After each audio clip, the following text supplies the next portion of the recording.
Hello, and welcome to Beyond the Diagnosis, the podcast where we dive into patient stories of change and innovation that truly impact lives. I'm Jillian Ty, your host and Chief Marketing Officer at Inspire, where we're passionate about fostering online communities and providing education for patients and caregivers. Today, I'm thrilled to have Terri Conneran with us. Terri is not only a lung cancer patient and survivor, but also the founder of KRASKickers, an advocacy group aimed at increasing awareness and understanding of how biomarkers can guide your personalized cancer therapies. Terri, it's great to have you here. Can you share with us your journey and what inspired you to start KRASKickers? Hi, thanks for having me. It's a privilege to be able to say that I'm an 8-year lung cancer survivor, because when I was diagnosed, that's not what the statistics look like. But let me kind of walk you through what happened. January 2017, I was diagnosed with stage 3 lung cancer. Like anybody else, that wasn't the plan. That's not what I was looking for. I didn't qualify for any sort of like pre-screening or scanning or anything. And being a child of, shall we say, the 80s, there might have been a little bit of smoking going on back in my history, but it didn't qualify me for any sort of a scan. Needless to say, I was diagnosed with stage 3 lung cancer and went through chemo and surgery and kind of thought, well, now I'm going to get my life back. It's a call to action. You get a diagnosis, it's a call to action for next steps.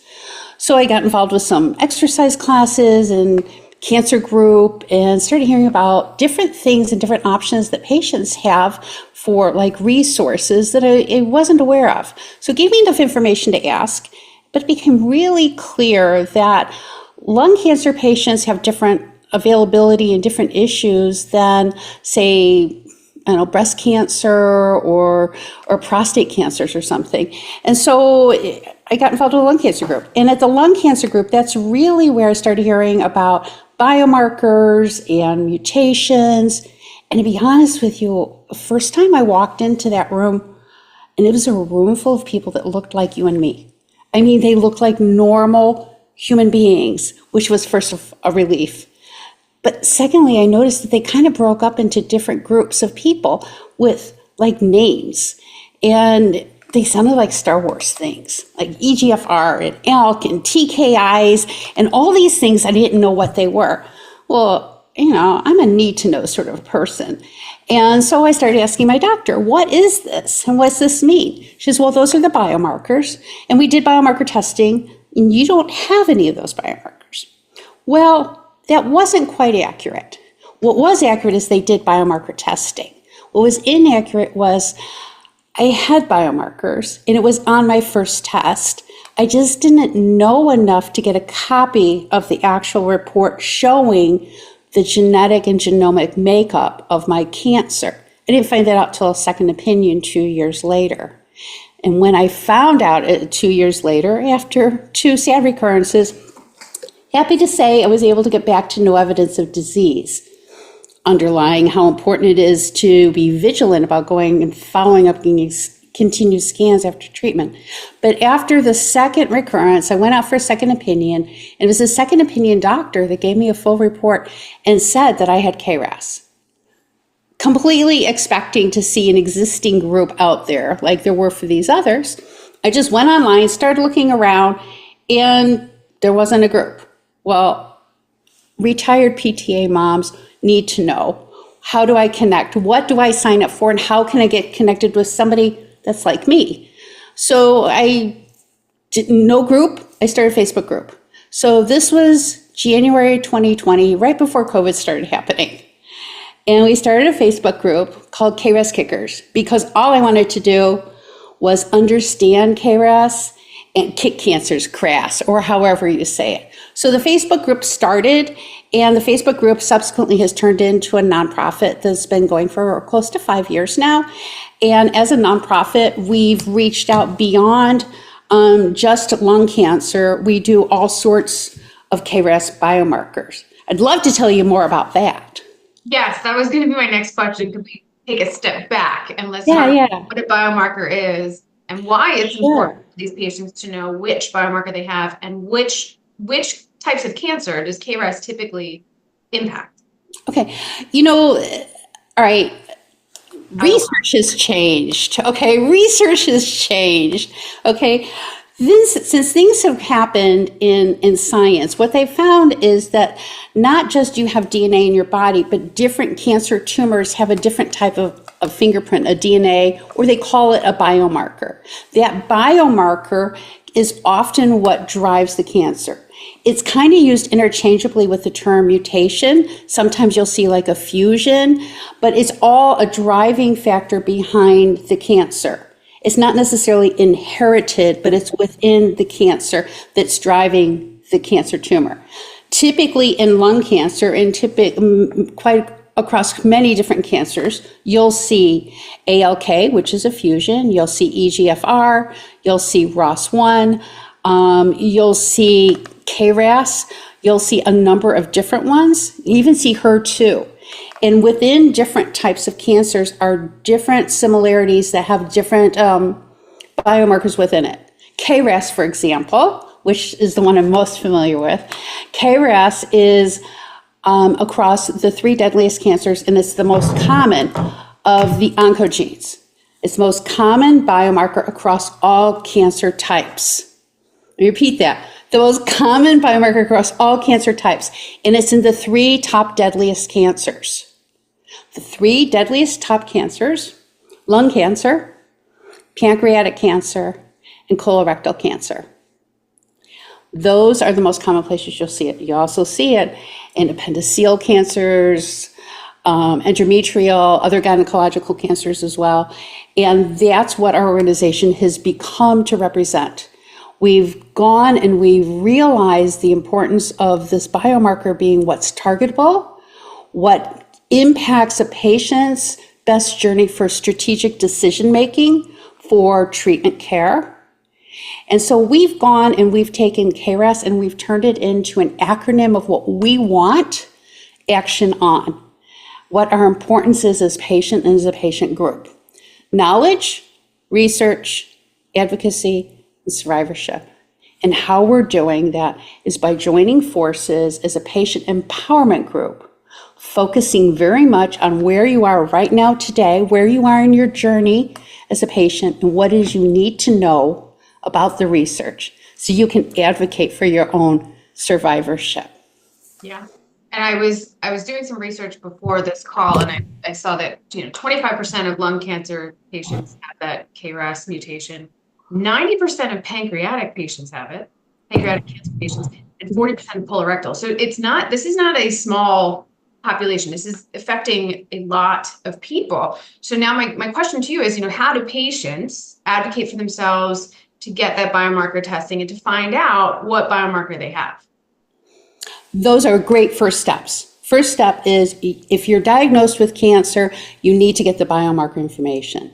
The bad news is it may take about 2 to 3 weeks to actually get the information, and your doctor is the person that needs to do it. So you ask the doctor to do it, or you ask if it's been done. As a matter of accountability, get a copy of the report. Look at the report. Ask about it. Understand the report. You don't need to be able to duplicate it and explain it, but ask about it.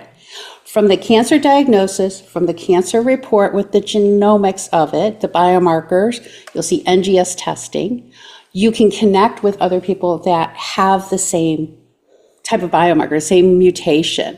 And that mutation is what can makes the difference. Let me go down just a little bit deeper. Okay, because, all right, bear with the hand puppets here. I've got fancier puppets, but I talk with my hands. The important thing is that there's not just KRAS and EGFR and ALK and these sorts of things. There's different subtypes within each. And so you're not just positive or negative for something. Okay, and so there's like a G12C KRAS, there's a G12D, G12A. There's many different subtypes. Okay, myself, I'm G12D. G12D is the most common across all of the cancers. And one of the reasons why I was so fascinated and truthfully scared about pancreatic cancer, because it's the most common in pancreatic cancers. It's also most common in gynecological cancers. So the importance is knowing, is it KRAS, but also what subtype of KRAS it is. Currently, there's approved drug therapies on the FDA approved drug therapies for only G12C, not for the other ones. That's the importance of it. So to recap, diagnosis, get that test result, look at it, and identify which subtype of what type of mutation that you have, and then connect with other people around that. When you say there's an approved drug for one of the subtypes, how has knowing your biomarker, knowing about KRAS, and you've obviously done tremendous amount of research, and you started this foundation and you're educating other patients. What more can a patient expect by way of treatment, knowing this biomarker, and how does it affect their treatment plans? Or how could it? That's a great question. Okay, because I'm like, well, if I'm not KRAS G12C and I don't have an approved therapy, so what? What it does mean is that strategically, as a patient, I need to be informed, and my doctor obviously needs to be informed, what I am or what I'm not, so we can make best informed decisions across the treatment path. Okay. And so if there's not something that's already approved for me, or there's not something like working in the pipeline with a clinical trial or something, right, then those are not options for me, or those are potential options for me. And so if in my case, a G12C drug is not appropriate for me, what does that mean? It means that because this is taken off as one decision I can't use, that means I'm only left with these choices. Right? And so that's really what it boils down to. And if you don't stay informed and make those strategic choices up front, then you may be limiting yourself. Because sadly, if you start one treatment, it's not like, oh, well, I only did one or two of this or that.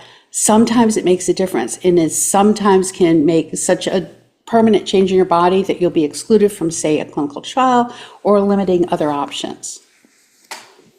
So it sounds like you're suggesting or recommending patients take a very active role in their treatment plans, more than beyond just kind of asking the doctor what they think, accepting it, and moving on.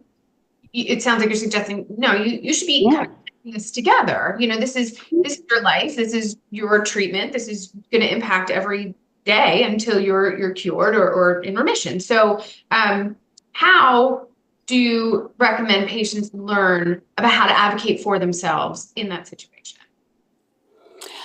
You're right.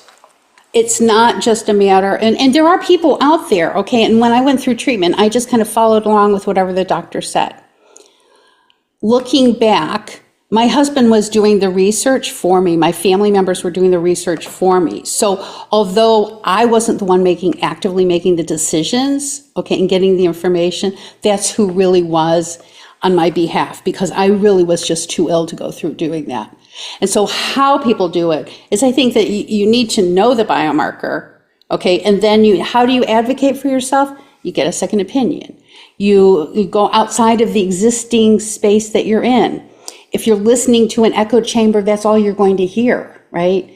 And as much as I love my Aunt Myrtle as anybody else, that doesn't mean she knows what's the latest and greatest and happening in my cancer space. There has been so many approved drugs, so much change over the past years, okay? For example, from the first 5 years, when I was first diagnosed till 5 years later, I'd gone from an 18% life expectancy to 25% life expectancy of life. Okay, that's massive. Science is happening so rapidly, but you're not going to be with it if you're not looking for it. Did that answer it? Because it's really a matter of, if you don't care, you don't care. But my doctor can't die for me. Don't let him live for you either. Make those choices and be informed about him, to be informed patient. Yeah, and that's a great point. And I think that's what makes what you do so important. Like the community, the KRASKickers community that you've built, and the Inspire communities are valuable resources for all patients to do that research and become educated on their own and know what to ask their physicians about. So I think that the work you're doing is tremendously important. And, as your community grows, how do you see your role evolving in terms of patient education and advocating in oncology, in the oncology space? Actually, I think there's so many great places you can get a list of top 10 questions to ask your doctor.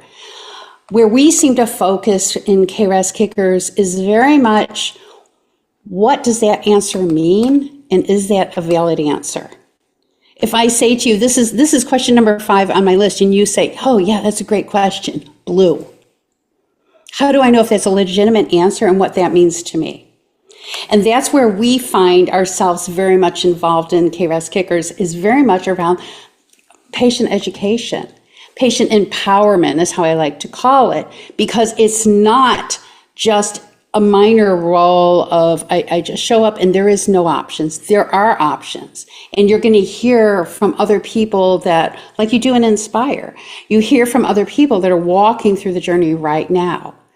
And then you can hear what are the other things that I need to know? What are the things I need to ask? And what are the other options that are available for me? And how does that apply? There's nothing better than a little bit of hope. You share hope and you multiply it. And the only place you're really legitimately going to get that is from somebody else who's walking the journey with you. And that's really ultimately what we're doing with KRASKickers. And we're sharing that current knowledge because the research is happening rapidly. And how do I need to know? What do I need to do? I'm not giving you advice. I'm giving you information so you can go back to your doctor and make an educated decision, and you are comfortable with it and confident in what you're saying and making the best option that's available to yourself for your own survivorship. Yeah, no, you're absolutely right. And I thank you so much for joining us today. Could you provide some information for our listeners on how to join KRASKickers, or if they're interested in learning more, where to go? Oh, absolutely. I'd be delighted.